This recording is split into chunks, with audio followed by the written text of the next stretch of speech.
We're here with Senator Chris Coons, a Democrat from Delaware, Boeing senator. The fallout really reverberating here in Washington. What would you like to see Boeing do, and how should they respond to this escalating scandal?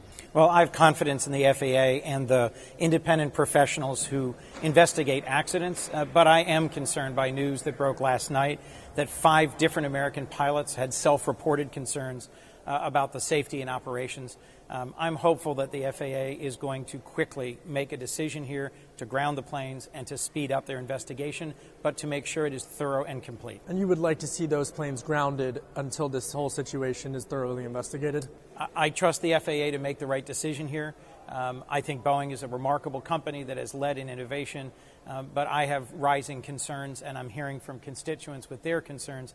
We need to take action in order to restore consumer confidence in air traffic and in aviation. Final question on this. The international community has really rebuked the FAA. Other countries, our allies, have said that they would like to see these planes grounded. What do you make of that discrepancy?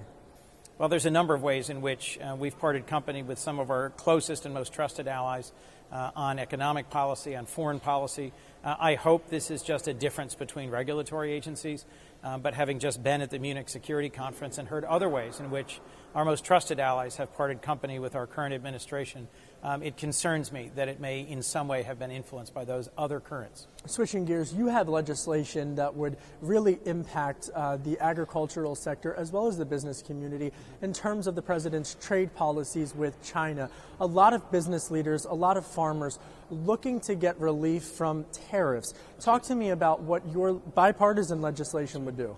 There's 3 different things I've done on the trade front. One is to make sure, this is with Senator James Lankford, that there is an appropriate process for those seeking relief from tariffs to come in and make their case to the U.S. Trade Representative's office.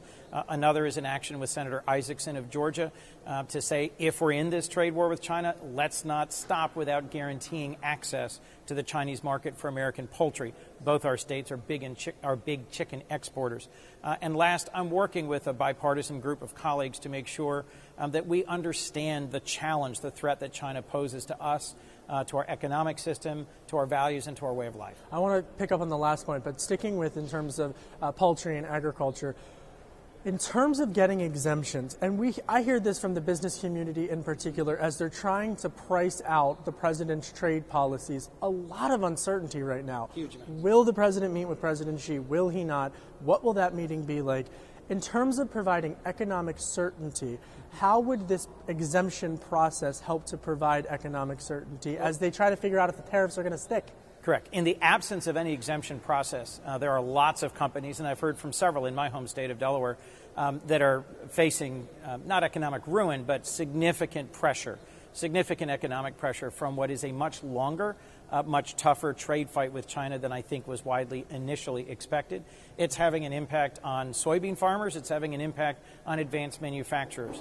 My core concern going forward is that this trade fight with China may go on for a long time.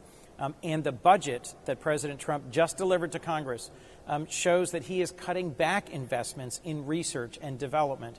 We should be not just fighting with China, but competing with China. A $5 billion cut to the NIH that does the most advanced healthcare and medical research in our country, a $7 billion cut to the National Science Foundation. We should be investing more in science and research so we can compete more effectively with China. So I was struck by U.S. Trade Representative Bob Lighthizer testimony before some of your colleagues in the Senate on the Senate Finance Committee this week, and he refused to say whether or not tariffs would be lifted between now and when President Xi ultimately decides to meet.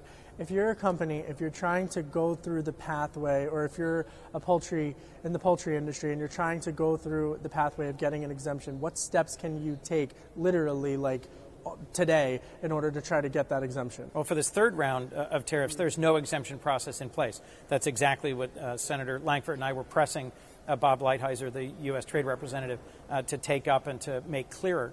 But my larger point here on the U.S. China tariff fight, or our current trade fight, is I hope the president, having taken us this far, doesn't retreat from the conflict without getting a long-term enforceable change to what has been China's devastating innovation mercantilism. They've been stealing America's innovations for now decades. They've been compelling tech transfer. They're doing things in terms of research and innovation and discovery that will give them a leg up going forward.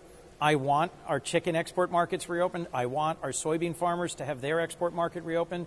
But let's not stop this trade war for minor or temporary concessions. Let's make sure we get something big in terms of China's approach to the world and to trade. Senator, over the last few years, every time we've interviewed in terms about foreign interference, we talk about Russia. But now there seems to be growing bipartisan concern about China's influence, not just on big tech, on financial institutions, but also in higher education.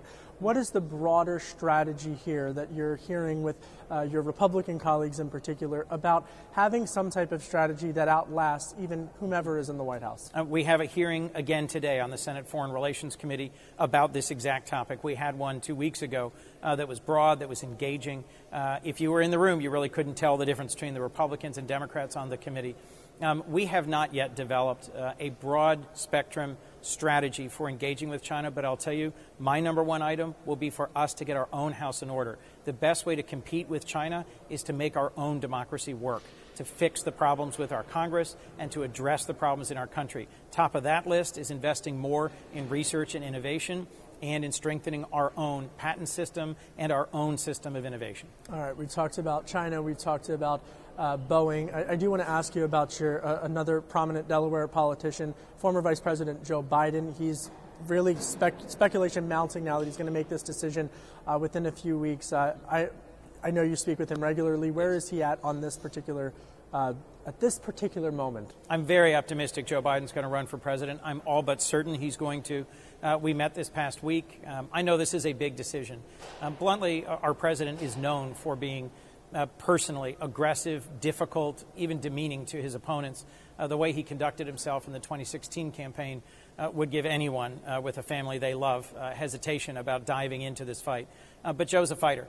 He gave a remarkable speech yesterday to a national organization of firefighters, the IAFF, and it was a reminder of just how well he connects with and understands the people who put their lives on the line for us every day, who do a difficult, dirty, dangerous job. Everyone knows that our communities rely on firefighters. Joe Biden's the kind of person who can remind us of the ways in which we are a great country. We don't need to be made great again. We've got people who, through their service and their commitment, have made us great, and he will inspire us in how we're going to move forward together. Sounds like you're all in for the former vice president. That's Final great. question on this. How is he going to differentiate himself in a crowded field where there's so many different people running for president? I'll tell you, Joe Biden has more experience, both as a legislator and in the executive branch as vice president, than any other candidate by a lot. But I don't expect him to run looking backwards. I expect him to run looking forwards. The thing that matters most to me about him and that differentiates him the most, he does say kind things about Republicans occasionally. He actually knows how to work across the aisle, but he has a heart, he has a spirit that reflects the best in America. Our president sees divisions, challenges in our society, and cracks them more widely open for his own political advantage.